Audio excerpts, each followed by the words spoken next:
Okay, thanks for joining us today, everybody. Hey, I'm Jennifer Amundsen. I'm the COCA Executive Director. I'm glad you're here for this very important forum and conversation today. Please don't be shy to share your thoughts and what's happening in your own camp world. We're going to talk about the camper enrollment and engagement for the summer.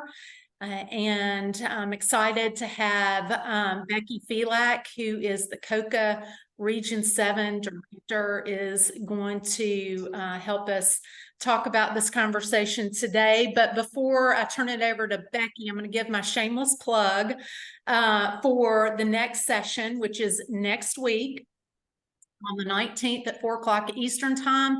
We're going to be talking about your volunteers. So, and we're going to be sharing today some survey results. But before we get to that, Becky's going to talk to you about some important thoughts and questions, and just want to get your feedback on camper recruitment and involvement and engagement today. So, Becky, thank you for being here and doing this for us. Yeah, great. Thank you so much, Jennifer. So like Jennifer shared, my name is Becky Felak. I am out on the West Coast. I work for the Good Times Project, and our camp is called Camp Good Times. Kind of a theme that we heard from you all as COCA camps was definitely that there were some struggles with low camper enrollment. So, I mean, first things first, you are not alone if you're feeling that way. It is definitely an issue that has popped up, or a challenge that has popped up for many camps across our two countries, because we do have some folks from Canada in here as well. But I just want to kind of wanted to start by just sort of sharing what our experience was at Camp Good Times, to share kind of where my perspectives are coming from, and then I'll kind of turn it over to a couple other folks on the call, and then we'll just open it up because we really do want to kind of utilize everyone's experience and collective brainstorming power to help out each other. So we run 2 1-week sessions at the Good Times Project of Camp Good Times.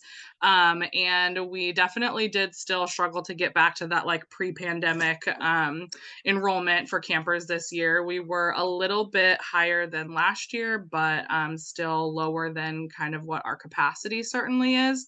Some of those potential reasons, we're thinking one of our weeks, the week with the lower enrollment, does overlap with the school year. So I don't know if anyone else has that experience with. I know on the West Coast, our school year goes a lot later than in a lot of the rest of the country.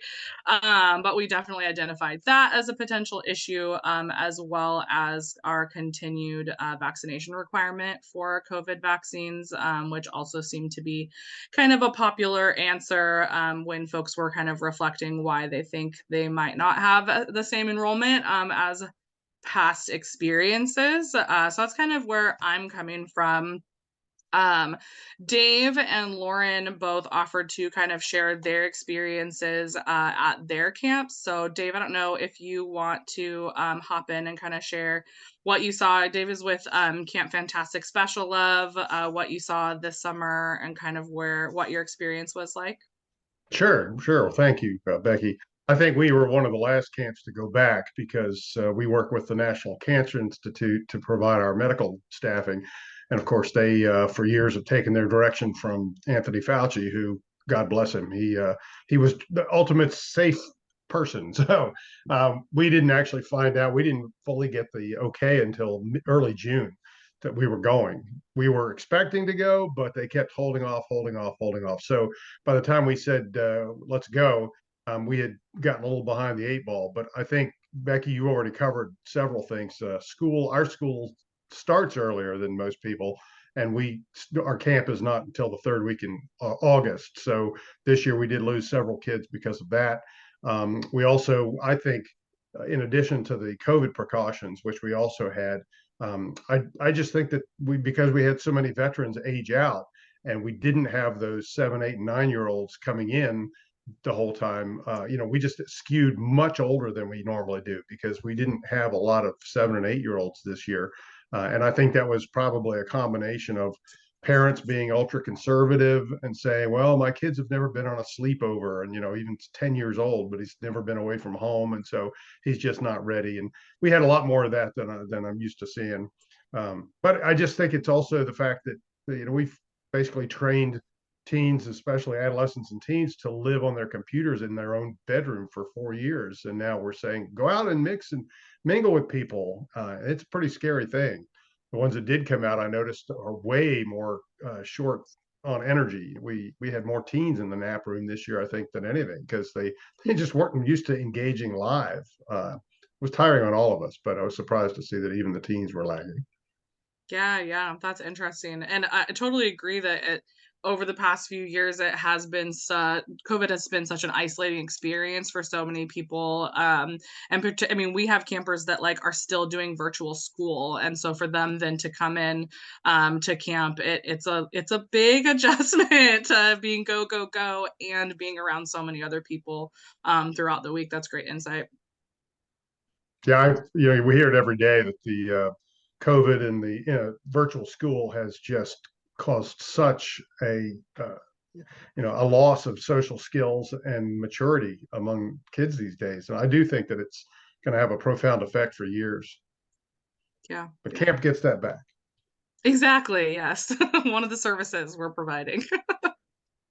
Lauren, I'll pass it over to you. Lauren is at Camp Quality Canada, and Jennifer was telling me, Lauren, that you were kind of the impetus for this survey and thinking about what issues people are seeing, and that low camper enrollment is such a big thing. So would you share a little bit about what you're seeing and what you're kind of thinking about as you look forward to the future?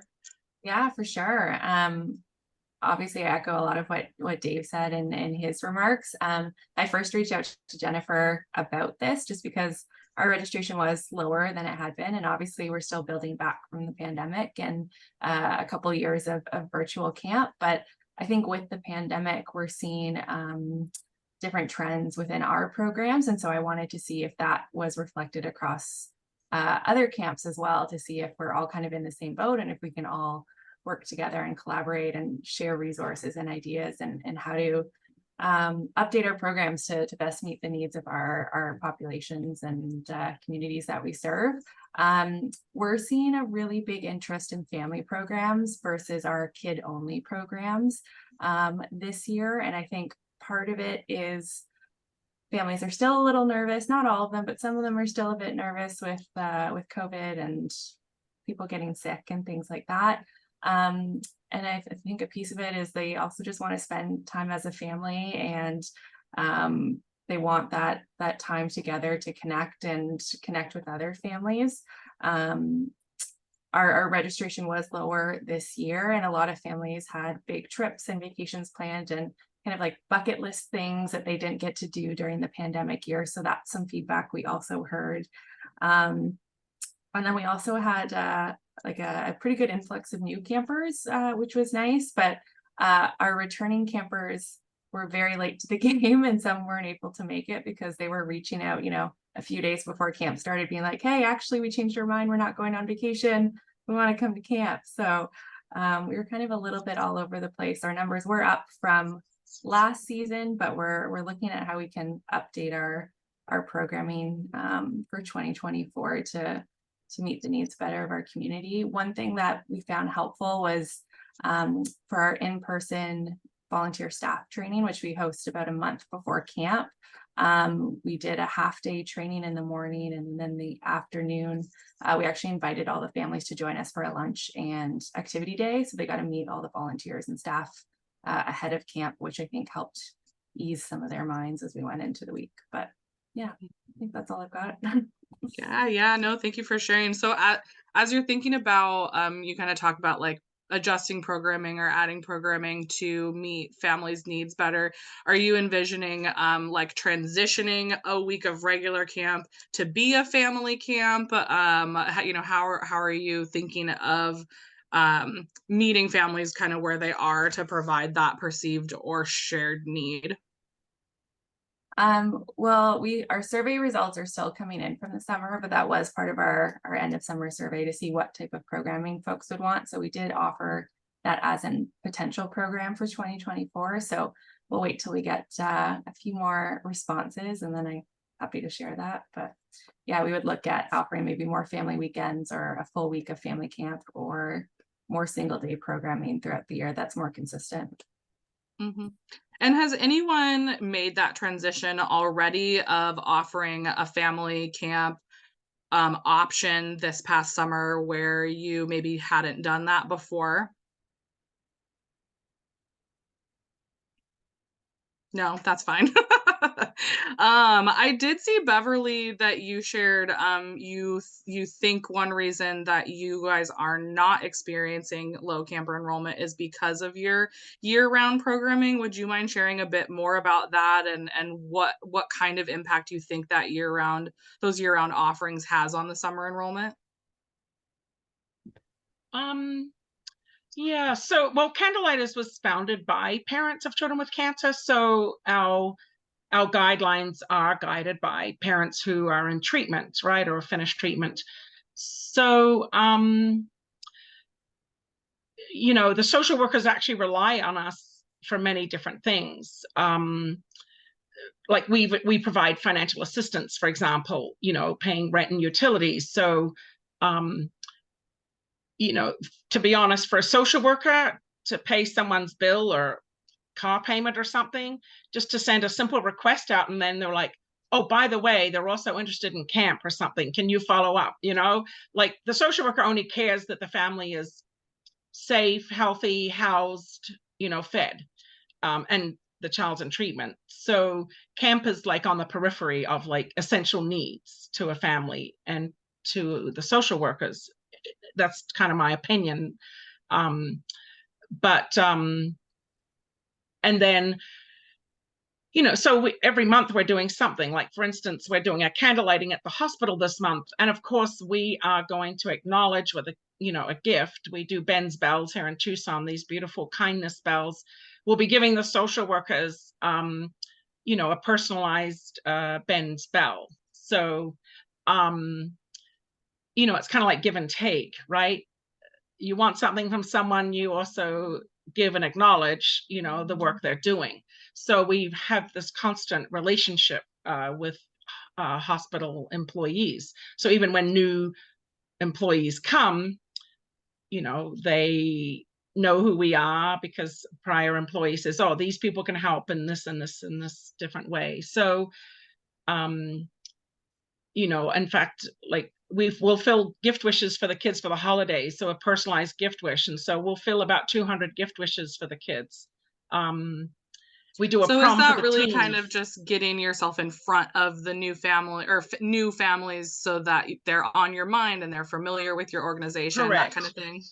Correct. Yes. So you're right. And to be honest, I find we do a family camp, but I actually use that as like a gateway to Camp Sunrise and Sidekicks. So they do a week away camp for siblings and the diagnosed child. So a family, you can kind of tell families that really like camp, kids that love camp, and kids that don't, right? And so a kid that just is loving camp and they're crying, they don't want to go home, you're like, well, listen, if you enjoyed the family camp, let me tell you about this other camp, and I've got all the sign up information for Camp Sunrise or Sidekicks. And to be honest, I even volunteered at Sidekicks camp, a different camp program. They're a COCA camp, but I was like, I'm going to make this transition even more functional because they have a new camp property, new staff, new executive director. I'm like, I really need to be like on first name basis to the a week away camp. So I volunteered at that camp just so I could make that transition. In fact, in the end, the bus didn't come to Tucson, and I'm loading up my SUV with campers, and I'm emailing all the families. Do you guys want to carpool here, here, and here? Because it's a 5-hour round trip to get to the bus in Phoenix. So, like just to make everything happen as smooth as. And then I kind of got so pissed off. I was like, next year I'm going to find funding for that bus, right? So I've already put out a grant to request for funding for the bus to come to Tucson. So just kind of making sure that families are taken care of from A to Z to get to camp. I can't go to camp because of A, B, or C. I'm like, oh, let me do that and you can go to camp, right? Or whatever. Just Yeah. just, What other folks do programs throughout the year, and do you feel like those programs help funnel families into your summer camp, or most folks really just focused on the sessions during the summer? So we do year-round programming. Every season we have 2 to 3 programs, and then we also continued a virtual arm post-pandemic for kids that maybe are in the hospital or just aren't ready to come to camp. Kids who have not received their childhood vaccinations, things like that, that might keep a camper away. So we've had a continued strong following to our virtual programming. We offer a combined sibling and patient program, a sibling program, a patient program, and a family camp program. And, again, the other nice thing about the virtuals is that people can hop on and hop off. But we did do a few changes. We definitely saw a decrease in our enrollment last year. And we made a few changes. One of the things that we did do, and there was a lot of discussion, we did go to COVID recommended, which did help our enrollment. We did get back some campers who didn't come before. We do require the other childhood vaccinations, though, so it still kept some campers away. But our summer camp and our sibling camp programs were still not yet where we were at pre-pandemic. But we saw some growth in other programs. One of the things that we did was we don't have combined sibling and patient programs. We did change that for our day camp in the spring for our 5 to 10-year-olds. And it pretty much tripled our enrollment because all of the kids could come together. That made a huge impact. And I think it brought in a number of new families.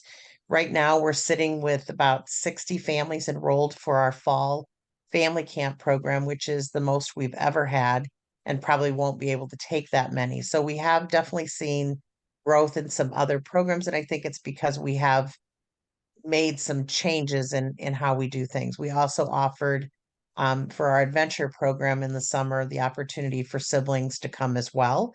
And so that actually boosted that enrollment as well. But our small, I'm going to say boutique programs like our Dude Ranch program, which is next week, we had 65 campers enroll for 55 spots.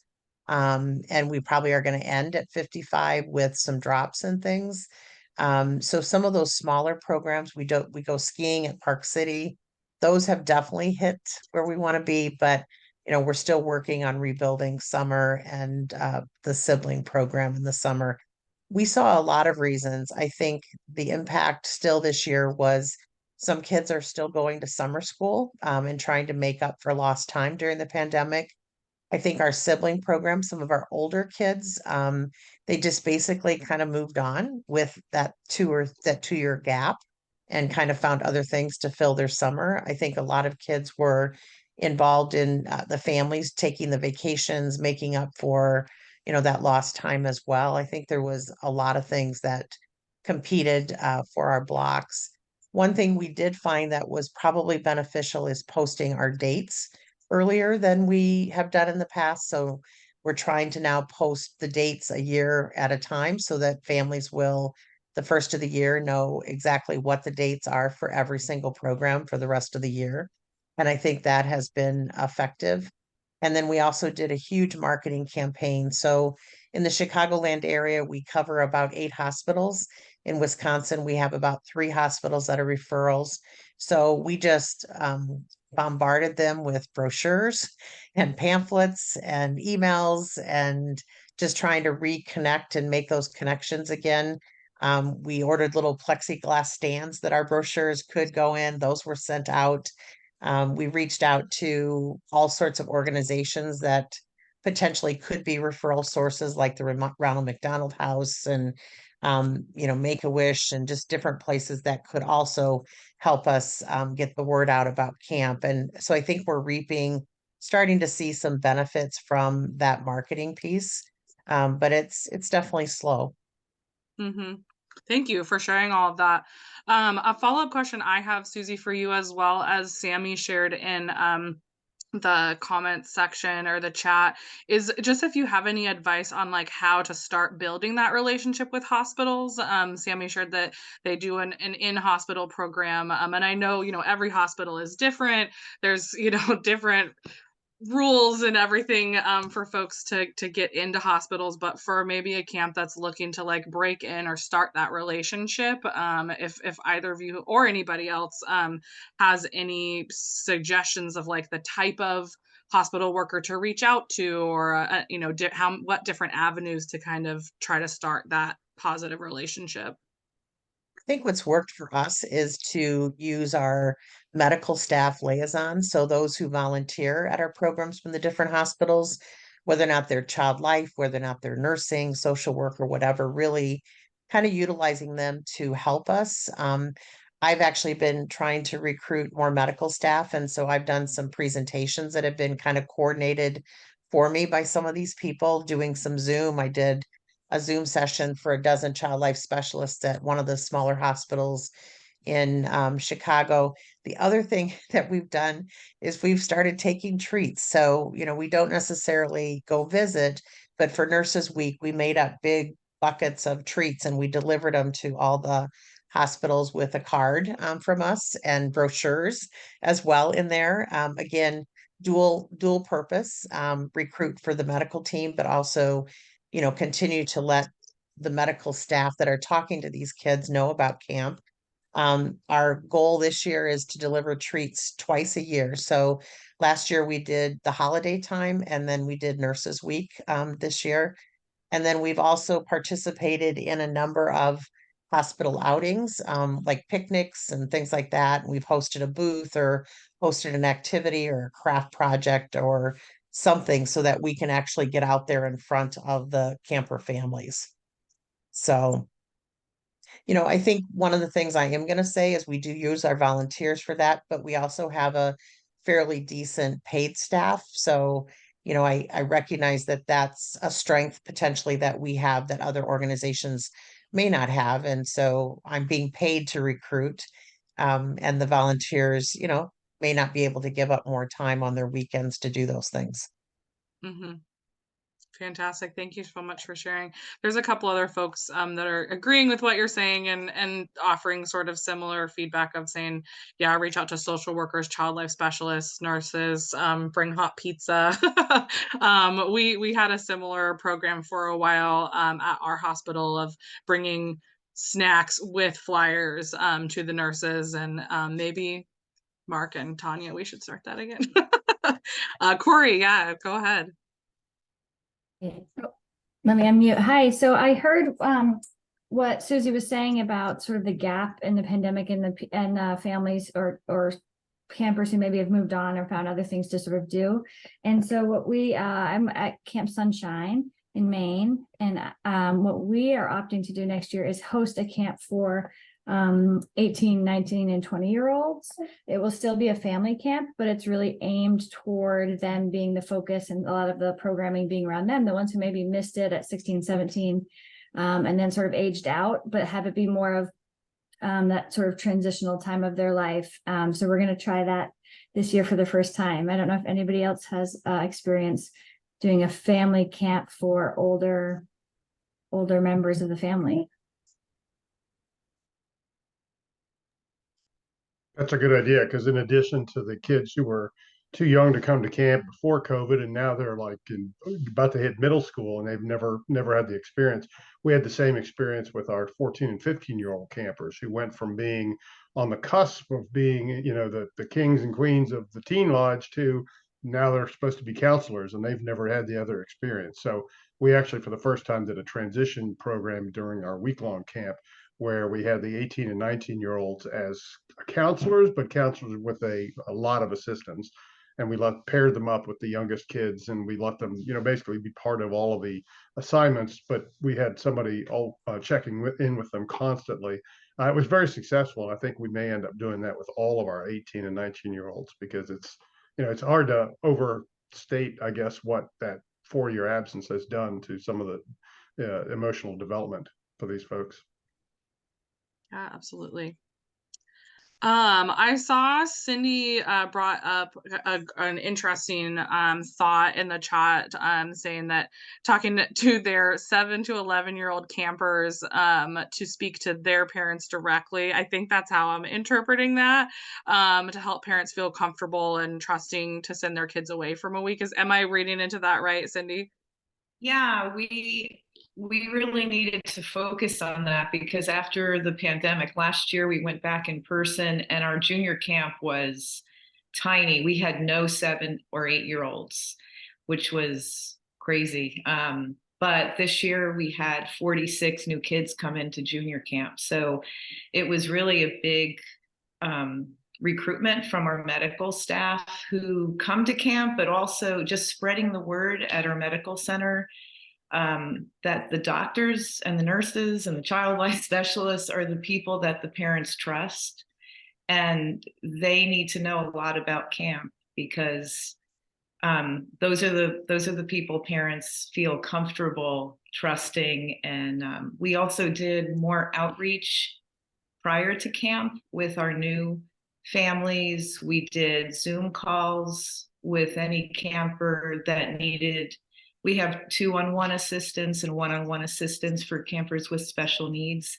And we did Zoom calls with the counselors. So it was like a buddy session where counselors met the child and the parents could ask questions, and the counselors already knew the camper and heard from the parent what their special needs were and what they loved about coming to camp. And it was already a relationship. So the parents felt a lot more comfortable.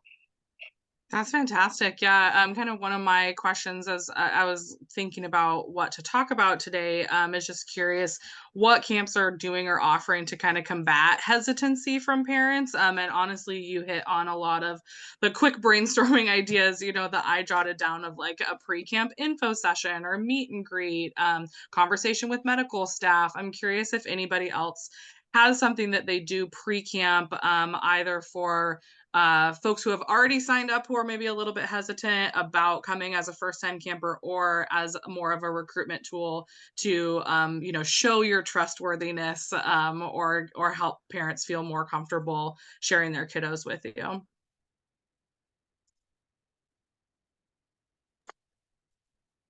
So as the medical director, I actually make a personal phone call to all new campers, parents, just to touch base and let them know kind of what medical support their camper is going to get at camp, how we're going to do medications, how we staff, things like that. A little bit about myself so that they know that I understand pediatric oncology. And I think that, I worked in the hospital setting for years as a nurse practitioner, and I see the how the families want to send them, but they're so hesitant, and even this week I've been calling families for our dude ranch, and one mom said, nobody else has ever administered my camper's medications except for us and the grandparents. And so I think sometimes that extra phone call or that extra reach out, whatever way you do it, can be very helpful to kind of reassure them, to let them know that you've got a double check process when you do medications, that their child's not going to get the wrong dose of their chemotherapy, and that you're verifying medication records at multiple points to make sure there's accuracy. So I think sometimes it takes a lot of time, but I think it makes a huge difference, is just having that personal reach out.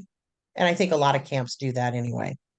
Yeah, it seems like a lot of folks are agreeing, saying, yeah, they have a medical staff reach directly out. I'm wondering what kind of ideas folks have about how to transition that kind of personal touch or conversation into a recruitment tool. Because obviously, once a camper has signed up for our camp, we have their information and we can call them and we can have very specific conversations. But what kind of event or outreach tool, or I don't know what it might be, to get your camp in front of new families, and share that information with them?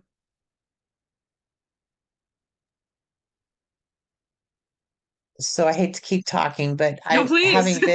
having been in the hospital setting, and I think it's even worse now with staffing numbers, it's really hard to find the time to talk about camp when you're dealing with complex kids in the clinic setting and you're expected to turn your patients over fairly quickly. So I think working with your long-term follow-up teams where they have a little bit more time, it's maybe not as intense as somebody who's on active treatment can be a great way to get in front of it. When I took over 4.5 years ago, was actually taken from being in the hospital to coming on board with camp as a full-time person. I put together, and I know it's kind of old school, you could do the same thing through an email, but I actually put together folders of information about camp, the programs we offer, who they're targeted for, when they occur, a little bio of myself, again, just so that they could kind of meet the team, a welcome letter from our president, executive director, et cetera. I'll be honest with you, when you think about like physicians and just different people who come on board, they may not even know about your camp if they're new to the facility. And so it's also trying to stay abreast of who's turning over. And sometimes it's a lot of internet time to figure out what your team members are. It's again using your medical staff. Do you have any new physicians or any new social workers or child life that we need to send this information to? But that was actually really helpful. Also did an invitation to invited them to camp. We didn't have any takers on it, so that wasn't a big yield. But I think that having worked in the hospital, I think a lot of people just don't know what there is to offer. And even for myself, and I've been with Camp One Step since I was a young nurse, kind of hit and miss at different times.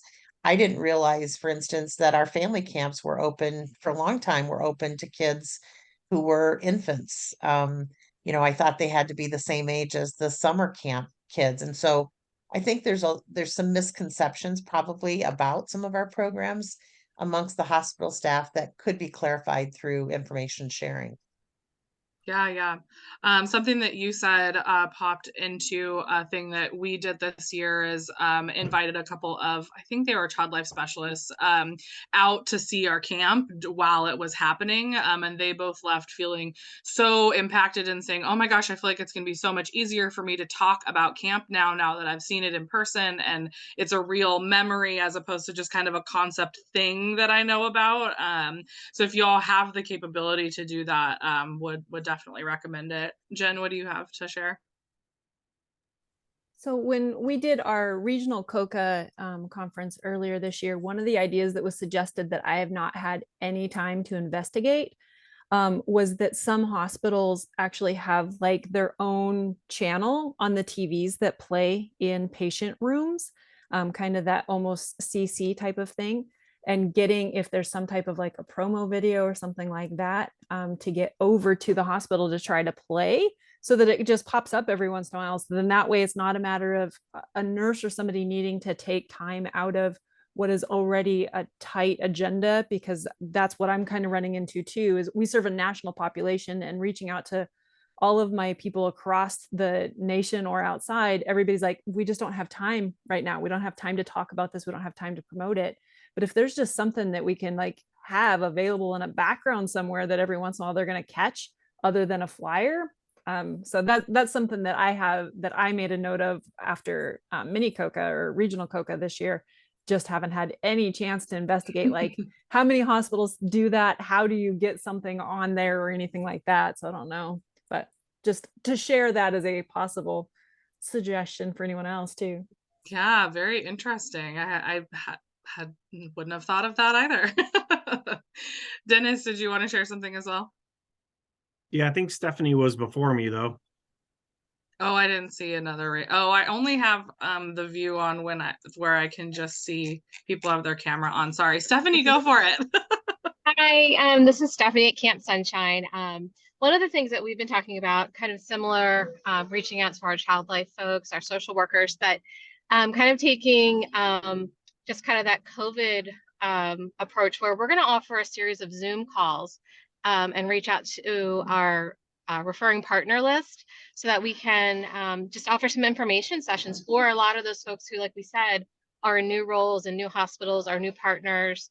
And be it that way we can do, maybe some virtual tours against. So where we would love to have folks come to our camp We know that that's not always practical, but we'll be able to at least incorporate that virtual tour as part of a Zoom and have some live question and answer opportunities for the folks who are helping these families fill out their applications and go through the application process. So I don't know if anybody's had any success with that. We would love to kind of hear what your experiences have been, but that's something that we're going to try this year as we launch our applications.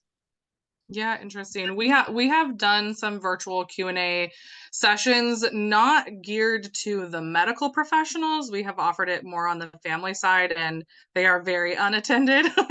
So could potentially be a different case, yeah, with medical folks, and particularly maybe if, I mean, people aren't going to watch a recording later. Who am I kidding?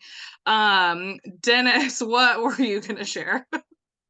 I was just going to share that we've experienced the same decline in our numbers and have struggled in the same way that everybody is describing here. The big cultural shift at our hospital is the Thursday clinic, when all the families were there together, has gone away, and now they're spread out throughout the week. So there's not opportunities for parents to talk to other parents. That's been the most impactful and hard thing for us. It's not about the medical professionals talking to them. It's not about us talking to them. It's the opportunity for parents to be able to talk to parents. So we are trying to explore and find ways to get parents talking to each other, or different mechanisms for them to be able to do that, or opportunities to hold forums where parents can talk to parents. So we're doing playgroup sessions at our camp where younger campers can come and spend an afternoon and play on our grounds and get used to the grounds, and the parents can talk to each other. We've explored some open house ideas for families to be able to come to our property. But I will say the most impactful thing that we've done is we met with the child life specialists at our hospital and the social worker, and we asked them, what do these families need? What do the families need when they're at the hospital? Not what do we think they need, but what do they need? And what came out of that was a welcome bag that we now give to the social workers that includes a blanket for the mom or dad who might be staying in the room with the child overnight. And it's a Tecumseh blanket that's branded and logoed for us. Toiletry bags with different toiletries in it with Tecumseh branding, and how to apply to camp right on the toiletry bag for them. And then the last piece is a little notebook, because they're always forgetting notebooks and always needing to write things down. So we gave them a large supply of notebooks, and right on the inside cover is how to apply to be a part of the Camp Tecumseh family, or how to apply to our programs, or whatever's coming up next, kind of thing. We are seeing good results with those. We've gotten a whole bunch of referrals this year, which have been nice to see. And we're just hoping that they will continue, and our numbers will continue to head back up to where they were. We're not there yet, but we're slowly creeping back up. Gosh, I love that idea. I was going to say something similar, Dennis. And I think, again, having been on that side of it, a lot of these families get admitted unexpectedly. And when you actually talk to that hospital personnel, including myself, and you're trying to decide what information do you give a family up front, you have so much to give them about their disease and treatment that camp brochures are not included in that, which I get. You've got a lot more pertinent things, and then you forget to give them to them later. So whatever you can do to get your information out in different ways, having those bags ready to go. Somebody they come in with fever, now they got to stay, they don't have anything packed. Those things are fantastic ways to get the messaging out in the hospital environment, and it doesn't take a lot of extra work except remembering to give them the bag. So and our hospital in particular, from a diversity and inclusion point of view, asked for toiletry bags specific for African American hair or other styles of hair than white cultured hair or white people hair, because they provide what's the most common product. And children of color, or children who come from families of color, don't have anything, and so we've provided that separately as well. The other thing along that same line is even helping them fill their treasure chest, their toy chest. I mean, most kids get to pick a prize after painful procedures, or a difficult clinic visit, or a difficult hospital stay, or whatever. And so that's another great way to, bring games and toys and things, Lego kits that, again, right there, get your get your information kind of glued right on there, so that's part and parcel with the prize that they pick out of that closet. Fantastic. These are great ideas. Beverly, what do you have to share?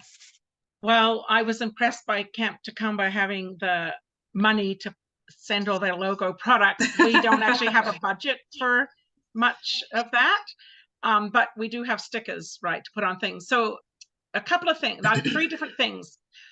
We actually provided the neuropsychologist that does the evaluations for the kids. We actually provided all these books that she wanted to help families, help kids like deal with, nightmares or eating disorders or whatever. And she was just so grateful. So we provided actually probably about 100 books for her. She's never had anyone provide them before. And so kind of finding a niche area where people want support, they don't have support, but then you can provide it. So our child life specialist came to camp maybe 10 years ago just to help for the weekend. And she also is the Beads of Courage representative at the hospital. And so now actually Beads of Courage, she has continued to come to the camp, but she recently told me that actually Beads of Courage now pay her to do the Beads of Courage program at Candleitis Camp. So I don't know if you have that connection or you do so we do it Sunday morning and as a kind of an intentional exercise rather than like any, I think when our family first started going to church, there was actually a camp, there was like a little service opportunity Sunday morning, but now we just do the Beads of Courage as kind of like an intentional exercise at camp. So that's kind of helpful, like having other people. And then another thing is I recently ordered like a case of Barbie's very popular, right? And there's a bald head Barbie, right, with a wig, like in this little Barbie box. And so I ordered a case of those to provide to the child life specialist. So I think I got that email. So I get emails from different organizations, maybe CuraSearch.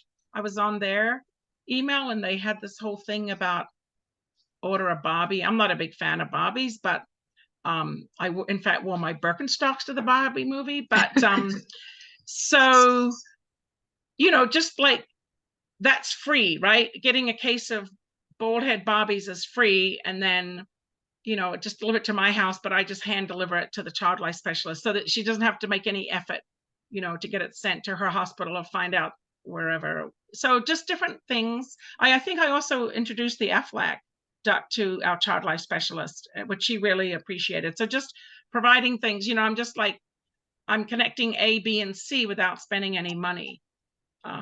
Just being aware of resources and then make them available to staff at the hospital. Like, well, that's kind of unique, or that will help this kid or this family, or without me doing any other expensive, branding type things. Yeah, fantastic.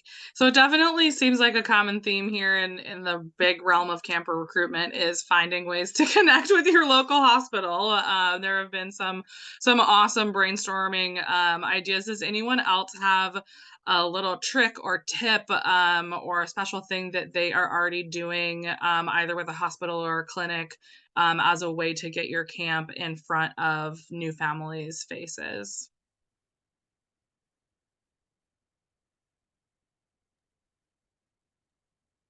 I think I mentioned it before. We look at every event that the hospitals are hosting for families with kids with cancer, and we try to make sure that have a table there. So I think that's, those things are oftentimes well attended. They're free, they're family focused. That's been, beneficial to us as a whole. Yeah, absolutely.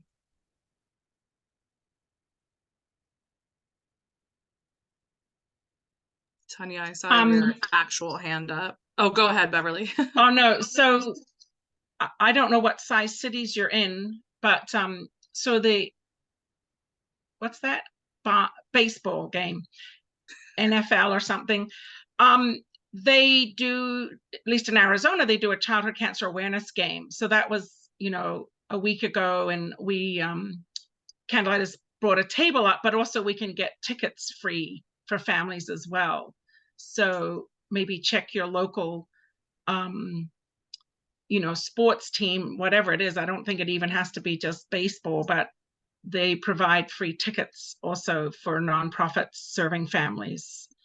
So that's, another kind of awareness thing. So of course I posted on Facebook, I'm at the baseball game and there's other families there and again. I think too, not even just focusing on the major league teams in your area of like minor league sports, lower like rugby or, what's the lacrosse or, things that aren't just the, your big stadium kind of events. Yeah, college levels as well. Great point, Jen. Yeah, I was gonna say we had buttons made, and so our social worker at the hospital disseminated some buttons around to the nursing staff who actually work on the pediatric oncology floor, and it just said like, ask me about Camp Good Times, or excited about camp, or just something. It is dependent on those people wearing it, but it is that nice thing of like they can just put it on their not their necklace, but the thing that has their, credentials and whatever on it, and just wear it all the time. And it's just a nice kind of easy reminder to them that, oh yeah, I could talk about camp if it's applicable, and or somebody could actually ask them because they see it on them. Yeah, absolutely. I was only going to add, we've talked about giving away things, whether they're customized or not. If you're giving away something that doesn't already have your logo on it, be sure to include a QR code, because that doesn't require a lot of information. And nowadays, people are not going to go on the internet and look up your website. But if they can scan the QR code and immediately see everything you want them to see, that's a handy way to get them on your email list. Absolutely. Yeah, Beverly just simultaneously put that idea in the chat as well. Fantastic. Well, we are running up to close to the end of the session. We spent a lot of time talking about kind of in-hospital recruitment. I'm curious if anyone has any ideas. Somebody mentioned, I apologize, I can't remember now who said this. It might have been Dennis talking about getting parents to talk to each other, but if there are any out of hospital or other organizations that folks have had success with when talking about finding new families and new campers to attend their programs. Yeah, we partner with Richmond Hospital, and ASK, the Association to Support Kids with Cancer, is a huge in-house charity. They have much more access than we do, so we frankly just partner with them to tag on to some of their events, or if they hear about an event that the hospital is sponsoring, they'll let us know, and we'll get a table there, or get yourself invited to things that the hospital's doing, because it will help the hospital be more successful as well. I'm curious, Susie, if you're thinking a family referral program as an incentive driven, like they get this special sweatshirt if they, recruit another family. Yeah, it's something we've just thrown around a little bit here. I think about the nursing associations I've been with. It's member bring a member, and you get so much. If you bring so many, you get certain swag items or whatever. So, something like that. I think, for these again, I think some hospitals aren't letting a lot of people still in. I mean, it's getting a little easier to get into a hospital, but we have not been like, the doors have not been fully open for us just to wander up to the floors like we used to do. So I think we have to look at where is our captive audience. And I think maybe it was you, Dave, that mentioned, using the families as a referral tool. I think that might be something to think about too. They're going to clinics, and whether or not they're on treatment or off treatment, they're going to be going in on a regular basis, and it might be something to think about. Doesn't have to be a big incentive, but something to, get them engaged. Well, something that also doesn't have to be expensive, but do something for the parents, where the parents can leave their kids with somebody else, and or if it's in the hospital, the parents can get away to whatever, get a massage or makeover or something. Our parent getaway is a good recruitment tool for us, because the parents don't have to bring their kids, but then they find out all the good stuff that the kids could do.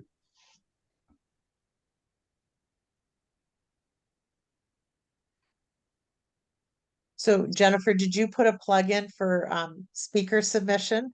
Not So I'm yet. just sitting here, there's a lot of great ideas that people have thrown out and a lot of good experiences. You know, I think it would be wonderful to have I don't know, do we have a camper recruitment session submitted yet for COCA-I? So this would be a great panel discussion if a few of you wanted to get together and submit something. They're due in on Friday, and we hope to see you all in Chicago. Yeah. It's gonna be fun. Yeah, if anyone's interested, let me know. I got kicked off the panel I was going to be on, so I have some vacancies. Well, I was looking for somebody to do a medical staff recruitment with me, Dave, so Okay, hit me up. I can't say I'm good at it, but yeah, I've been around long enough. I've made all the mistakes at least. Fantastic. Well, before we do wrap up, thank you all so much for sharing all this great insight. I definitely saw a lot of nodding heads and writing down ideas. So hopefully everyone got some useful tidbits. We did just want to share a little bit out of what the results were from that survey from earlier in the summer. And it kind of just does, I think, reinforce and capture what you all are sharing, that there were issues with camper enrollment. So 3/4 of the camps who did fill out the survey reported lower, enrollment this year, and think that the pandemic has affected that. And half of folks kind of shared that, they do think their COVID-19 policies are affecting that. So the folks that kind of shared that at the beginning of the session, you're not alone in thinking that. Some of the ideas that were suggested on the survey, I think, were definitely excuse me, represented in the discussion today. So definitely seems like a top one is really building relationships back up with the hospitals and with the families, and finding those kind of avenues for recruitment. I don't know how people feel about removing COVID vaccine requirements. I can't remember, maybe it was Susie said that they did remove that, but it didn't see a major boom.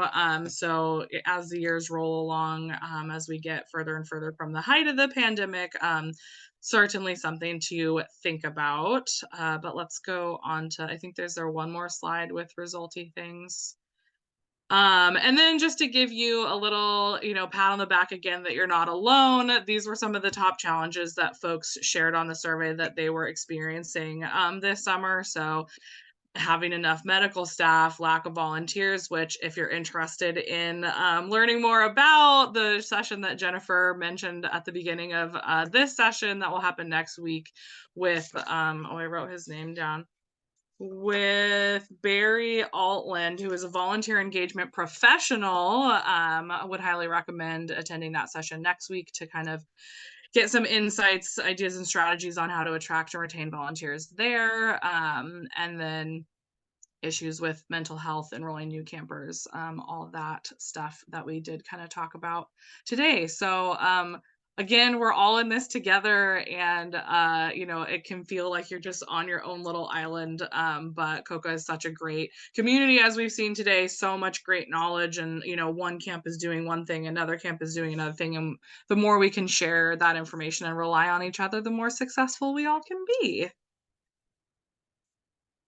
Becky, thank you. This has been great information shared. Thank you guys for participating today, and hope to see you next Tuesday. And I really hope to see you in Chicago. If you haven't registered for COCA-I, do it today. COCACon.org is where you go. And there are also travel stipends available. And if you have not nominated somebody who should win a Best of COCA award for Spirit of COCA, or in your region for Camp Spirit, think about those special people that make the magic of camp happen for you guys, and nominate them today. So you can do that all at COCACon.org. Thank you guys so much for being here. Great to see you all. Thank you so much, everyone. I hope to see you all in Chicago. Thanks much.